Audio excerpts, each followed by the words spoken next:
Start the presentation off here. Once again, my name is Ed Zamora from Principia Prep, and today we're going to be going over the Senior College Prep Program, which essentially explains to you guys now as senior parents for college what you guys need to be doing right now to kind of get everything in place to make sure that everything is being done properly. That being said, let's jump right into the outline for today's presentation.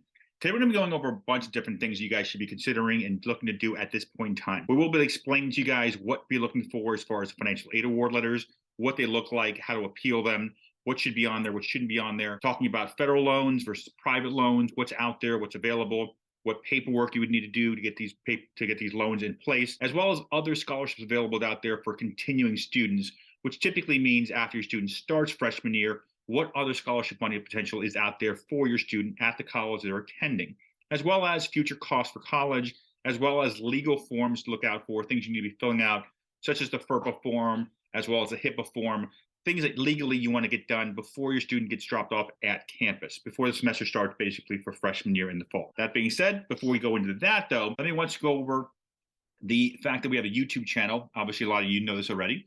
The YouTube channel obviously covers a lot of different topics out there. A lot of the questions you guys ask me, I just basically make a YouTube video, put it on YouTube, basically explaining everything. Things such as student loan forgiveness, what are Pell Grants, which student loans are the best to look for, and which ones are the best to take out, how to appeal for more financial aid, how to read your financial aid award letter, which is something I'm going to go over today as well. So a lot of different stuff we talk about on the YouTube channel. So you guys are looking for more content. Obviously, I suggest you go on YouTube, just type my name in, Ed Zamora, and I go into full detail on different topics about the college process. And with that being said, since we have all seniors here today, let me just explain that now we're in that March, April timeframe, basically the beginning of spring, let's call it, as senior year is ending and freshman year will be starting off for you guys sending your students off to college. What should be happening right now? Right off the bat, many of you have already gotten acceptances to the colleges. So if you've already gotten acceptances, or if you're expecting acceptances or some kind of either yes or no scenario in the next couple of weeks, right now, between now and basically the middle of March, March 15th or so, you guys have already, if you've gotten acceptance letters, should be receiving financial aid award letters.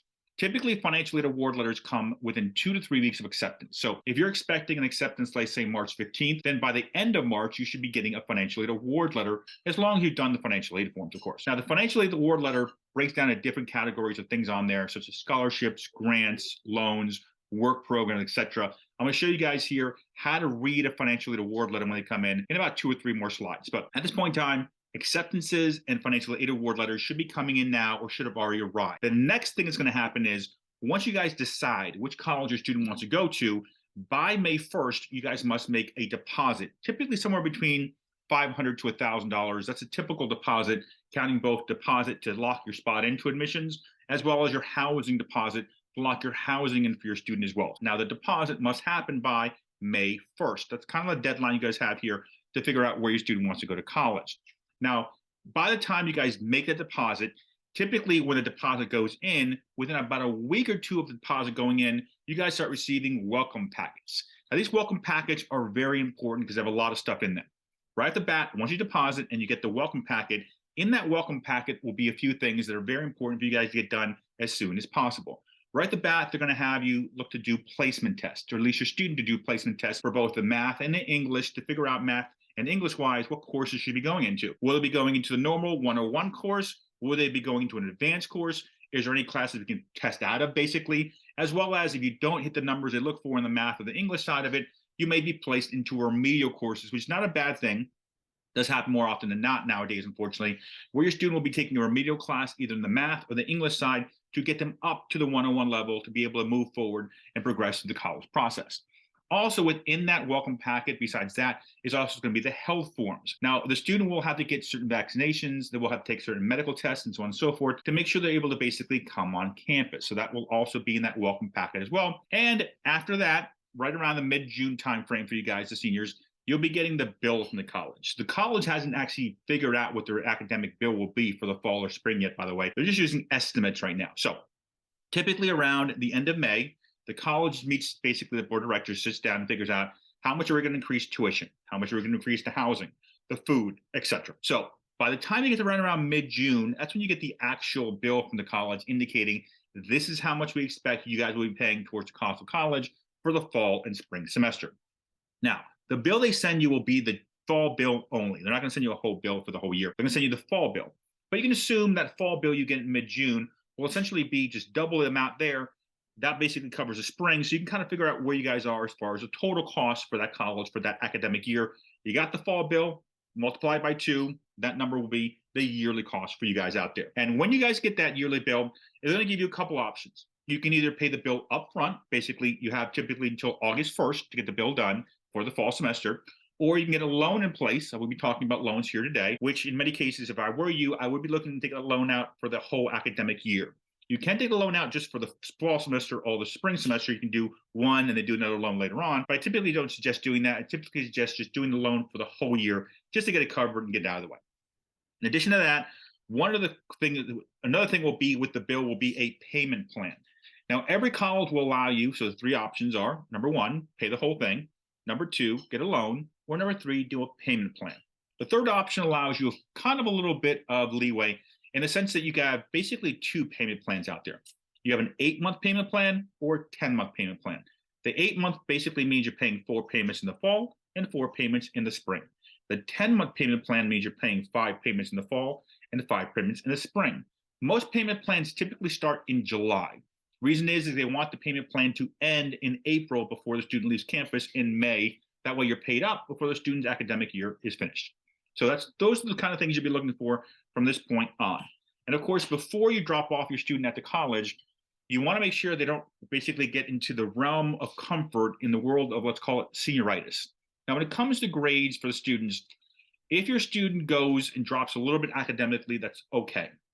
But if they completely lose their mind, say, okay, it's March or April, I've been accepted, I'm going to be going to X, Y, and Z college, we've already deposited, everything's done, everything's not done.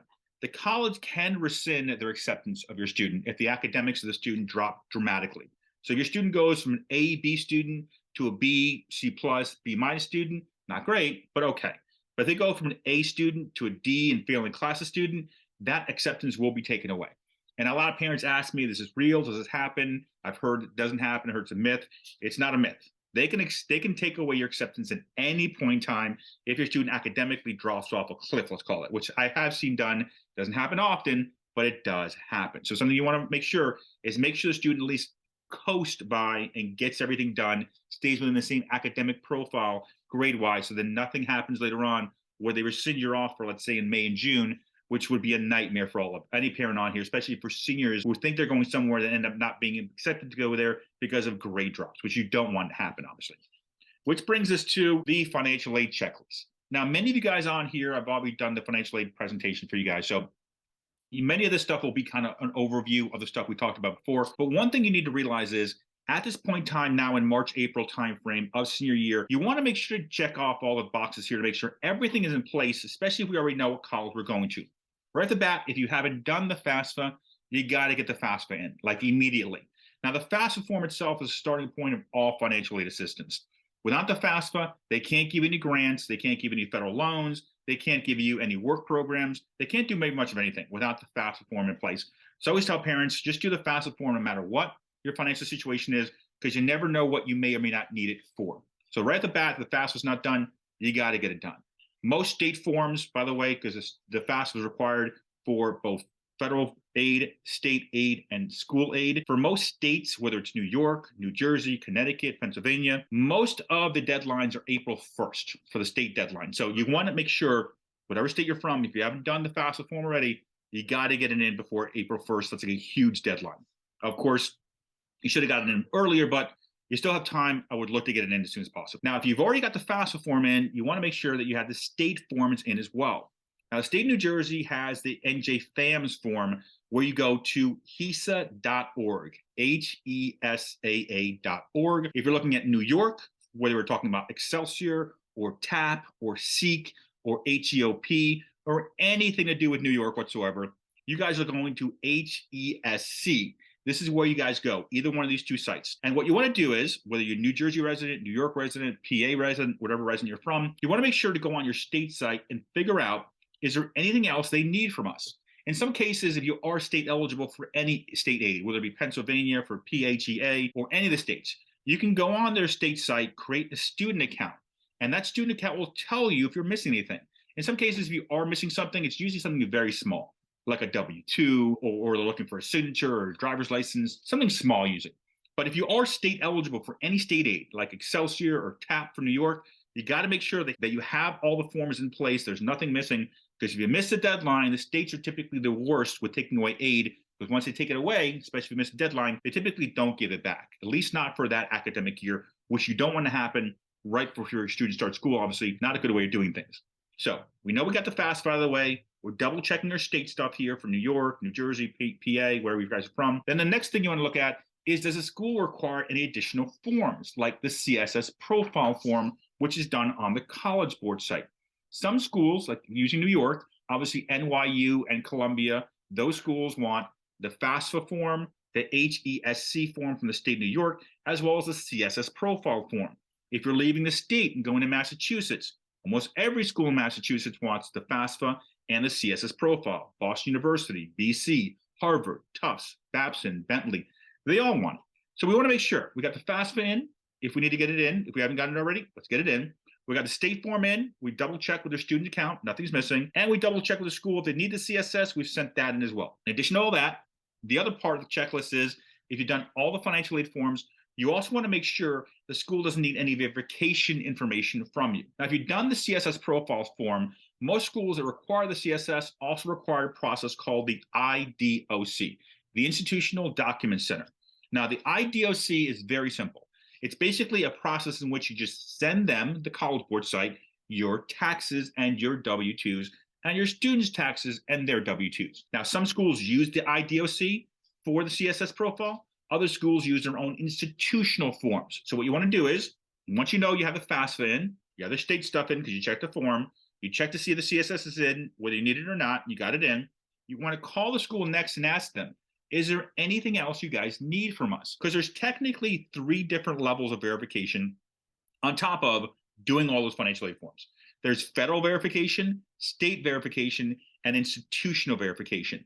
All 3 of these things are just fancy terms for send us your taxes to the financial aid office. That's why you want to double check with the financial aid office and ask them, do you have my FAFSA? Do you have my state form? Do you have my CSS profile if you need it? Is there any institutional forms or verification forms you need from us? Reason being is, the sooner you get all the stuff done out of the way, the sooner your financial aid package that maybe you've already gotten is basically 100% guaranteed. This is where, again, you guys, for the academic year. What you don't want happening is, you got a financial aid package saying you're going to get one thing, which you fell in love with because it's a great package. You're going to get a lot of money to help pay for college. Then you find out 2 months later that for some reason something got lost in the mix. You guys didn't send the taxes in. They're eliminating your aid, or they're cutting your aid down because you missed deadlines. And now we're in June or July. There's really nowhere else to go, and you lost a bunch of financial aid. So this checklist here should be done by everyone considering looking to do or get any financial aid assistance from the colleges, which then brings us to the financial aid award letter. Now, many of you guys who've done the financial aid forms have already received these from some of your safety and target schools, maybe even your dream schools or reach schools you're looking to go to. So let's go over how to read a financial aid award letter. Now, right off the bat, as you can see here, I have an award letter here, basically just something that I have had here for about 2 decades here. And the reality is, this award letter looks the same as it did 2005. They look exactly the same. They haven't changed much of these things. So I'm going to go through this and show you guys the differences and things to look out for. Right at the top of every financial aid award letter, basically all of them will have this. At the top, they're going to have their estimated cost of attendance. This is very important to know, because they're basically telling you here, this is what we think our cost is going to be for your student going forward for the next academic year, 23-24, fall and spring together, all of it. Room, board, books, transportation, miscellaneous fees. This is our total cost for you guys attending our college. So we know exactly what the cost will be for the academic year next year. Second thing a lot of these schools are going to show on there is your expected family contribution, essentially the number they think you can pay towards the cost of college based on your financial aid forms, the FAFSA, the CSS profile, institutional forms, all of it together. They're saying this is the amount we think you should be paying towards the cost of college. If that number looks off to you because it doesn't match the FAFSA, or it's a lot higher than the financial aid EFC numbers you've been getting from the forms, you want to contact the school and ask them, is there anything we're missing here? Our numbers showing on FAFSA show, let's say, 15,000, but your number shows 35,000. Why is the number so different here? Why are you guys charging us more on our side to pay for college than the financial aid forms are, kind of situation? So let's say everything works out though. They give you a total cost. They show you how much of they're expecting you to pay towards the cost of college for that one student for that one academic year. The leftover part, the estimated financial aid need, is them saying to you, this is the amount we should try to help you with as much as possible. Which brings us to the next level, which shows us the grants, the scholarships, the loans, the work programs, which also obviously includes the scholarship money. So any money the school is giving you through the admissions office for being accepted should also be on here. So any scholarship money that you know you'll be getting will also be on this award letter as well. Now, when it comes to the financial aid award letters, right off the bat, you want to make sure these numbers align. And what I mean by that is, if one school is giving you, let's say, $3,000 or $4,000 of a Pell Grant, which is a federal fund, federal grant, and the other schools are giving you $1,000 of Pell Grants, there's a big disconnect here. Pell will always stay the same. So you want to make sure those numbers stay the same, essentially. On here as well, you want to make sure the state aid is on here too. If we know we're in Excelsior, or if we know we're going to get TAP, Tuition Assistance Program, grant money from the state of New York, I want to see it on here. If I'm from New Jersey, and I'm staying in New Jersey, and I'm getting TAG, Tuition Assistance Grant, and I see it's on here, I'm good. If I don't see it on here, then we have an issue. I'm going to contact the school and make sure if I'm staying in the state that I reside in and I'm supposed to get state aid, they put it on the package. If they don't, I want to know why they're not putting it on the package. Next thing you want to look at is what additional grant money are they giving us? And you want to figure out, based on these grant numbers they're giving us here, does this make sense for us financially to send our student off to this institution? In addition to that, also on the award letters will also be the loans as well as any work study programs. Now, what you'll notice is on the award letters, when they say work study, when they say a job on the campus, most of the time that work study number, you should look at it as extra income, extra money on the side, let's call it. Because no work study program, any work program the student has at the school, ever goes directly to the bill. So they don't take that amount as far as financial aid off the bill. They look at it as, we're going to offer your student essentially a part-time job here. If they decide to work, we're going to pay them every week or 2 weeks. You can think about it as kind of like spending money, maybe money for the books or laundry or pizza, that kind of stuff. But I never look at work study money as something I'm going to utilize to help pay for the college tuition. It's just something to lessen the bill that every week comes in from the student needing food or groceries. In addition to that, though, you also want to make sure to see on there the federal loans. As freshman students going into college, your student will receive $5,500 of federal loans guaranteed just because you filled out the FAFSA form. So you're kind of going through this for a few reasons. Number one, to figure out what the cost is, what they're going to give us as far as financial assistance, and if there's anything missing here that we know should be on here, which then brings us to, okay, we got accepted, we got the award letter, they're showing the aid we're supposed to be getting. How do we get more? Well, right at the bat, let's talk about appealing. How do you appeal for more money, whether it be scholarship money or grant money? And when you're talking about appealing for scholarship money or grant money, really financial aid of any kind, on the free side, let's call it, you need to figure out what your game plan is. Let me explain to you what I mean by game plan. There's technically two types of financial aid appeals. There's a scholarship appeal, which is handled by the admissions office. There's a grant appeal, which is handled by the financial aid office. Let's start first with the admissions office. The admissions office, the scholarship money you're given is actually the best, basically the golden ticket of financial aid, in the sense that this is guaranteed for 4 years. Scholarship money, guaranteed for 4 years. Grant money, not guaranteed for 4 years. Grant money on the financial aid side is given to you every year you guys do financial aid forms, as long as you're showing financial aid need. So if your income goes up, your grant can go down. If your income goes down, your grant can go up.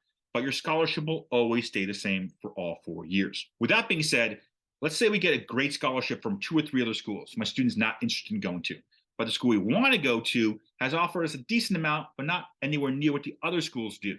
What I would do is I'd go right to the admissions office, let them know we've been offered other scholarship amounts, higher scholarship amounts from other institutions that we're considering attending. That's the person you appeal with, the admissions office for scholarship money. Do not go to the financial aid office to appeal scholarships, because they have no control over the scholarship money. So that's the direction you're going in. Let's look at it from a financial aid appeal. Let's say that another school is giving us more grant money than the school we have. In many cases, they will not accept this as an appeal for grant money from the financial aid office. For financial aid, it's different from the admissions office from this point of view. Admissions can go over budget. Financial aid cannot go over budget. Let me explain to you what I mean by over budget. If you're looking at a school that costs $50,000 a year, and let's say that school gave you a $25,000 scholarship, great amount. So you have a $25,000 scholarship for a $50,000 college. That means you have $25,000 left that you need help to pay for college, basically, or you have to come out of pocket for it, college. Let's say you fill out all the financial aid forms, and the financial aid forms say you can pay $25,000. Well, that school cannot give you any grant money, because between the $25,000 they're giving you and the $25,000 the school, the financial aid forms say you can pay, you're already at the cost of the college of $50,000. However, that school, you can still appeal the scholarship money, believe it or not, because the scholarship money is irrelevant of need. So let's say another school gave you 35, another school gave you 40. You can go back to them and say, look, we love your school. Is there any way you can match the 30? They can look to work with you and look to see if they can match the 30. That's the admissions side. So admissions has more leeway. Financial aid, it's all like an Excel sheet. It's all mathematics. It's all calculations. They have to equal out. In the same sense, if you're looking at a school that costs $50,000 and they've already given you $25,000 in grant money, and the FAFSA says you can pay $25,000, they cannot award you more grant money. They just can't. It's impossible. Even if another school gave you $30,000 or $40,000 in grant money because they cost more, they can't match that number.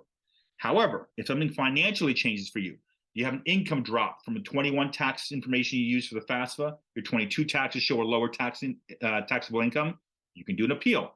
If you have a job loss, if you have any medical expenses, anything that affects your income or your assets in any way to lower your expected family contribution can be used as an appeal to ask the financial aid office for more grant money. But if there's nothing lowering that number and you have no space, they're not going to help you. Admissions is probably the way for you guys to go. So just kind of things to think about as you're putting together your appeal strategy. What do you want to do?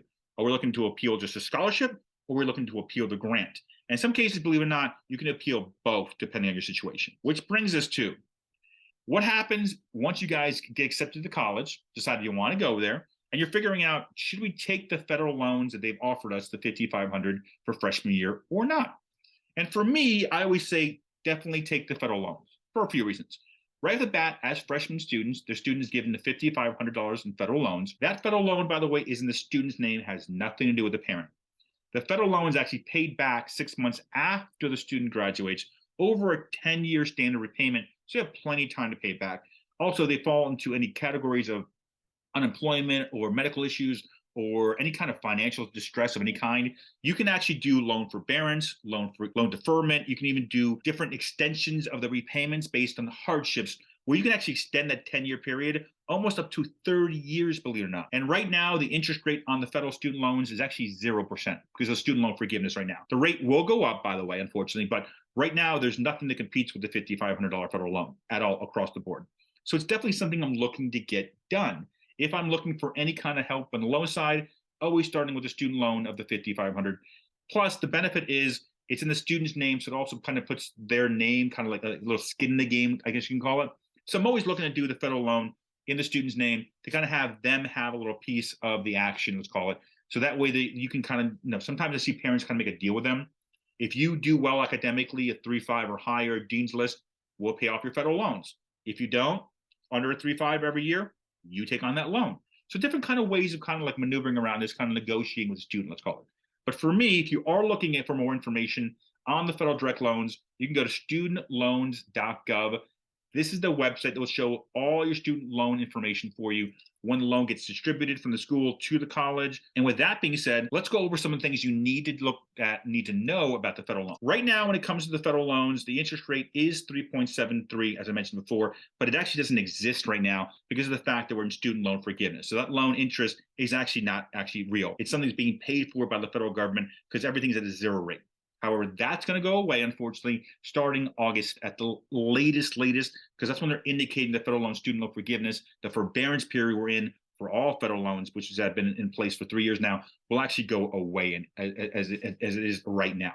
Now, if you're wondering, of the $5,500, Ed, why is my loan broken in two different categories? I have a subsidized portion, typically $3,500, and an unsubsidized portion, typically $2,000. Well, the reason being is that if you're getting $3,500 to subsidize, that means that interest is zero the whole time they're in school. So even after August 1st, that zero rate will continue for you all the way until 6 months after they graduate. On the $2,000 unsubsidized, that interest rate on August 1st of 2023, that interest rate will be added back in. So every month, they're going to be adding interest to that loan if you take out both the loans. Now, you can decide of the $5,500, I want just the interest-free loan, subsidized. I don't want the interest-bearing loan. Or you can decide I'll take both or take neither. It's up to you. But I typically suggest at least taking the subsidized amount because it technically is interest rate all the way through college. And it's some way to kind of keep them in skin in the game, let's call it. Now, you might be thinking, well, Ed, I need more loan funds than just the $5,500. What else is out there? Well, some parents out there are wondering, obviously, is the parent loan through the federal government a good way to go? And it's going to depend on a couple of factors. Right off the bat, the parent plus loan, typically the interest rate comes into play. They make the interest rate, let's call it, for the entire academic year, typically in the beginning of July. So we don't know exactly what the rate's going to be right now, but with interest rates going up, it will very likely be in the 7 to 8% range. Right now it's at 6.28, but it's very likely to go up from there. So if you're wondering if the rate does get to, let's say, 8%, is there any other options out there? And believe it or not, there are. This year, very likely, we're going to be going back to kind of like what used to be normal pre-2019, which was the private lenders were the best rates out there. Right now, the private lenders are the worst rate out there because of the fact that federal loan rates, the parent plus loan, the direct loans for the student, are all technically at zero rate. But unfortunately, that's going to be going away in August. So they're not going to be zero rate anymore. They're going to be going to a rate of some sort, which very likely will be in that 7 to 8% rate, especially with inflation going up and interest rates going up because the Fed keeps increasing. They're very likely giving that 7, 8% range.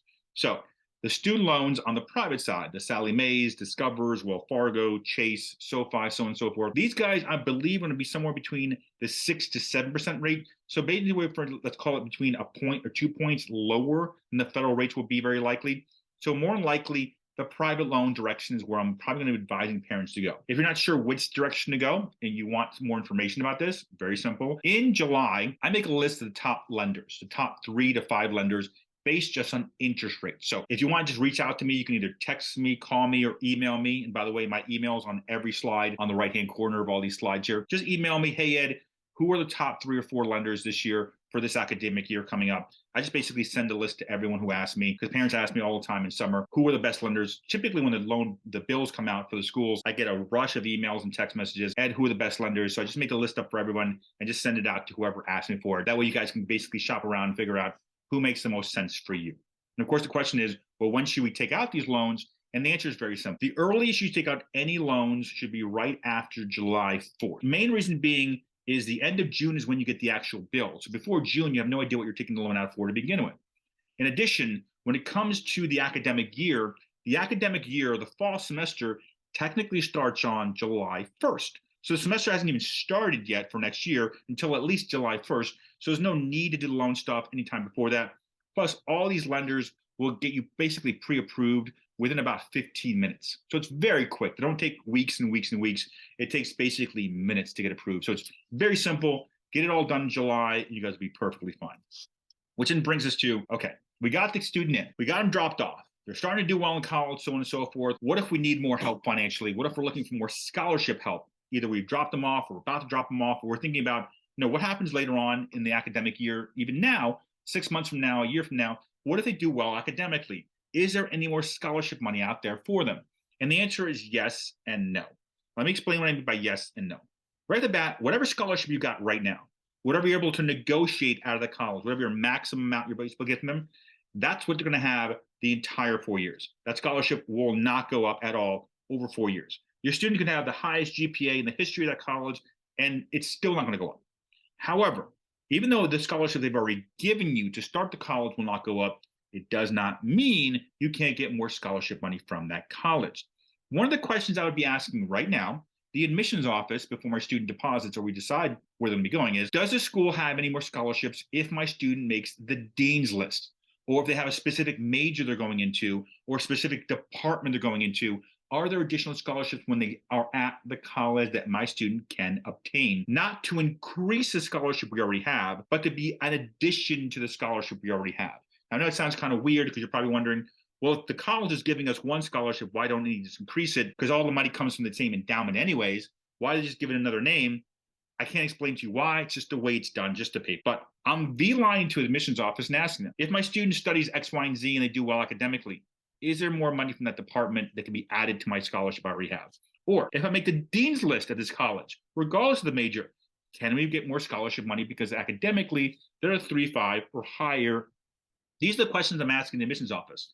And by the way, when your student starts the college and has become a freshman, all scholarship questions and all additional scholarships given to you are no longer handled by the admissions office the way they are before they start college. All scholarship money and grant money when your student is in a freshman matriculated student and going forward will always be handled, by the way, by the financial aid office. So it's not just asking now, it's asking basically every semester. If my student's doing well academically, contacting the financial aid office and asking them, are there more scholarships available? My student's a psych major, a business major, engineering, whatever they're studying. They have a 3.6 GPA. Is there more money available out there? And if there is, from your college, what do we need to do to obtain that money?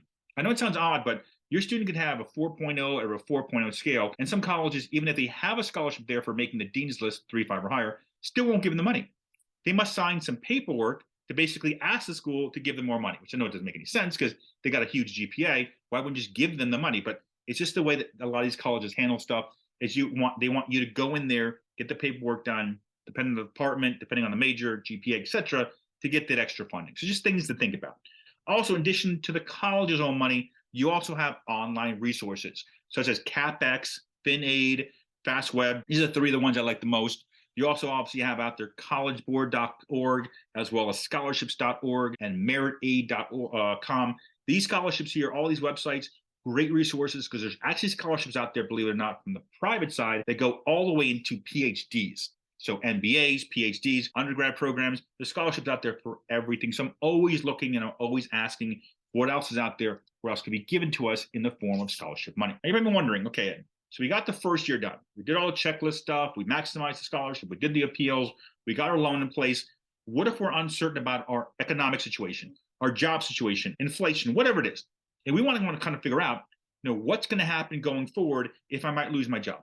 Or what's going to happen if I start working more, getting more hours in place to try to save up more to pay for college? How will this affect us financially? Very simple. You guys should be using the net price calculators for all the colleges you're considering, not just for next academic year, but also for the year after that. Because obviously for this freshman year going in, 23, 24, freshman year starting off in about another 4 or 5 months here, okay, 6 months here, you guys would use, for the financial aid forms, you guys use your 21 taxes. You guys are getting pretty close to knowing what or having your 22 taxes done.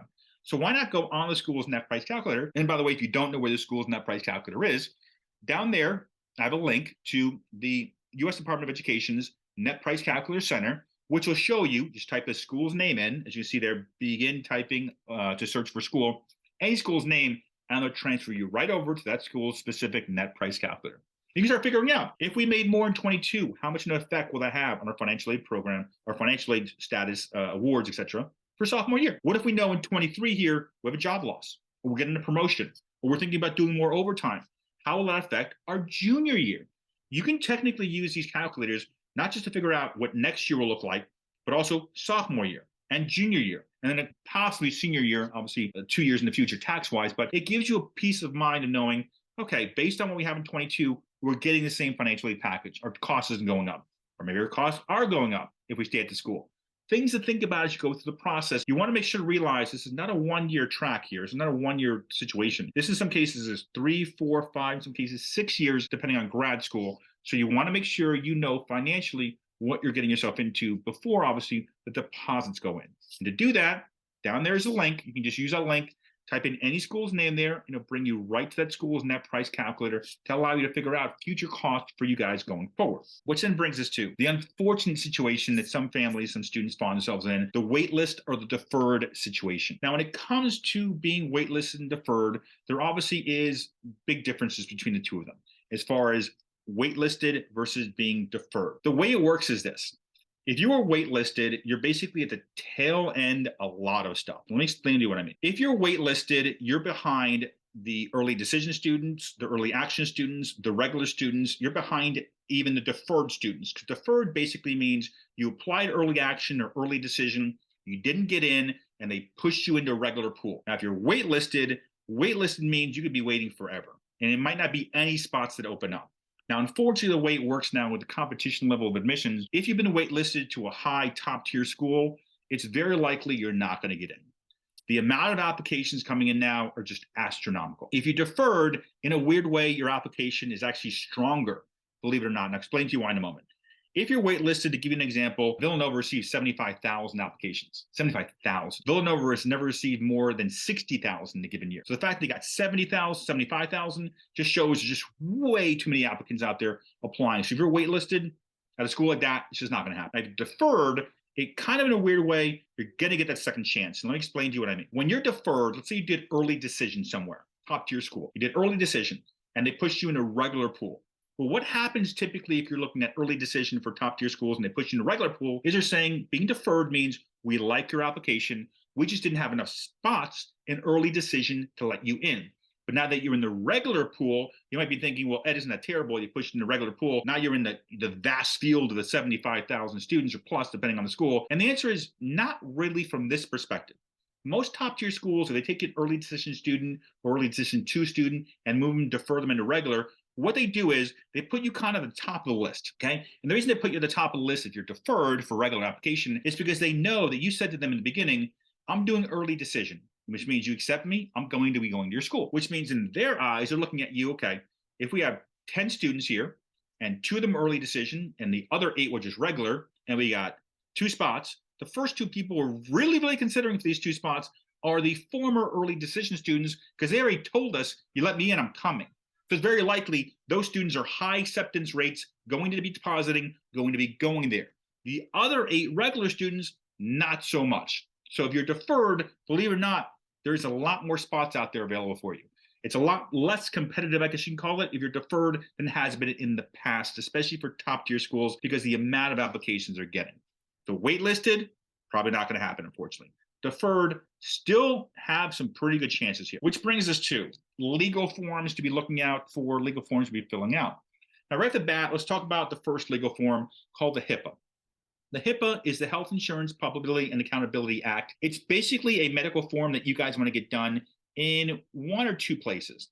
Right off the bat, you want to contact the school your student is looking to go to and ask to speak to the nursing department. Basically, if they get sick, the wellness center, whatever you want to call it, you want to V-line there and ask them, do you have a HIPAA form on file that I need to fill out in case something happens to my student from a medical perspective?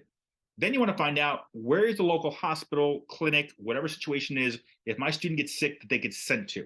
And you want to go there as well and ask them, I'd like to make sure that I have a HIPAA form filled out here as well for my student. What the HIPAA form basically does is something happens to your student, they're unable to answer questions or unable to do anything from a health perspective for them to get any procedures or things in place done for them. They'll then allow you legally to make decisions for them. If the HIPAA form is not in place, you legally can't do anything for them from a medical point of view. So HIPAA, great thing to be looking out for, both on the wellness center or nurses station, wherever they have the college, to get that done through them, as well as anything local as far as hospitals, clinics, etc. they will be sent to. In case something happens medically, I want both those facilities to know who I am, have the form in place, or have me with the form in place with signatures, allowing me to make decisions as a parent in case something goes wrong. And the second thing you want to get done is called the FERPA form, which is done through the enrollment office, can also be done through the records office of the college. Now, the FERPA form is the Family Education Rights and Privacy Act form. It basically allows parents to ask any questions of the college. What's my student's GPA? How much do we owe you guys? What's their bill? Are they going to class? What's their GPA? All these questions can be asked and you will get an answer if the FERPA form is in place. If you don't have the FERPA form, they are legally not allowed to answer any of these questions. Even what do we owe you guys? And the reason they tell parents what you guys owe them, even if you have the form in or not, is because they realize that you guys are paying the bill and they do it as a courtesy. But technically, legally, they're not supposed to tell you anything financially about the student at all if the FERPA form is not in place. So we need to get these 2 forms in for whatever college your student is going to. These forms are so important. I actually have a YouTube video just on these 2 forms separately, explaining the importance of why these things need to get filled out. Which then brings us to, if you guys are looking for additional help, additional information, things that we should be doing going forward, and you guys haven't signed up already, obviously many of you have already signed up for it, but we have a newsletter that goes out every month. The newsletter explains everything that needs to happen, everything your student needs to be doing as far as financial aid, admissions, testing, everything you guys need to be doing. Every month I send the newsletter out. If you want the newsletter, very simple. All you need to do is basically just email me the school you're from and what your student's grade level is, and I'll send you out the newsletter every month. Okay. Once again, obviously in the right-hand corner is my email, which brings us to, you need to speak and talk to your student. You know, even by speak and talk to your student is, you have to look at them as, They're now 17, 18 years old. They're now deemed technically adults, let's call it, moving off to college, so on and so forth. So even though they are your children, you need to make sure they realize certain things that need to go in place, and that you also allow them to realize there's certain things that need to happen. And this is what I mean. If your student is dead set on going to a certain college, in the back of your mind, you know this is going to be a disaster.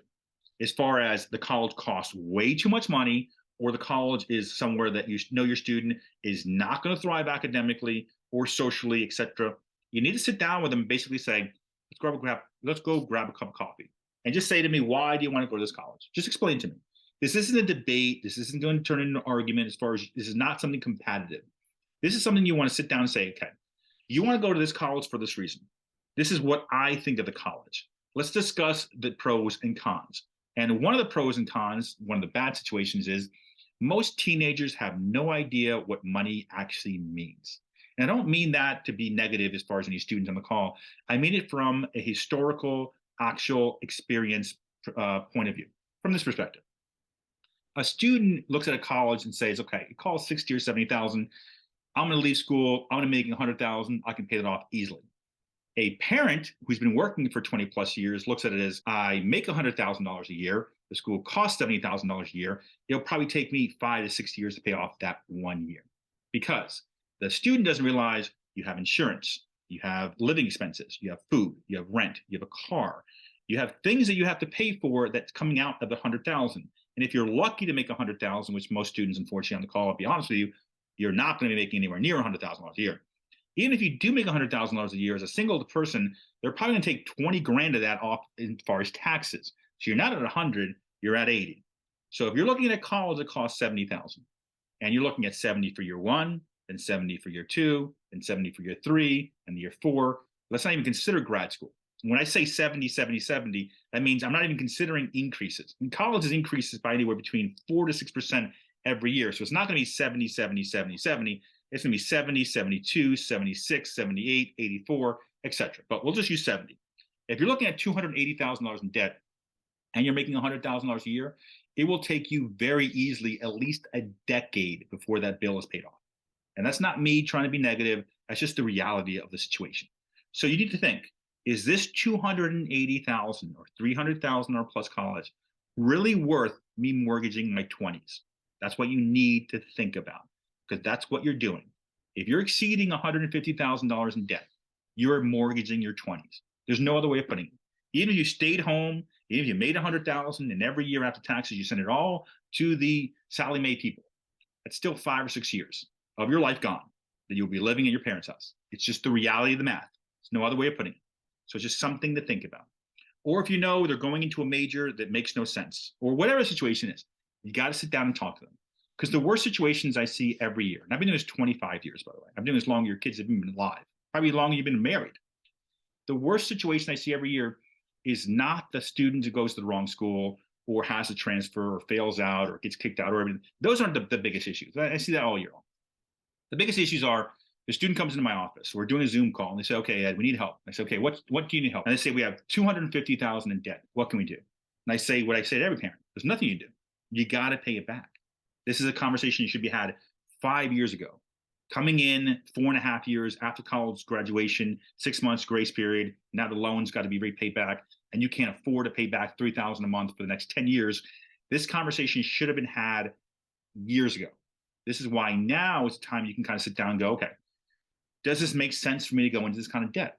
The debt is, unfortunately, in many cases, financially devastating for a lot of families. And this could be something that basically you carry for a decade plus. So something to think about when it comes to choosing the school. With that being said, let's talk about if you have any questions or need any help. If you need any help, if you have any questions, on the screen is my contact information. That's actually my cell phone. You can actually either text me or call me. Text is actually the best and fastest way to reach me. Or you can email me if you like.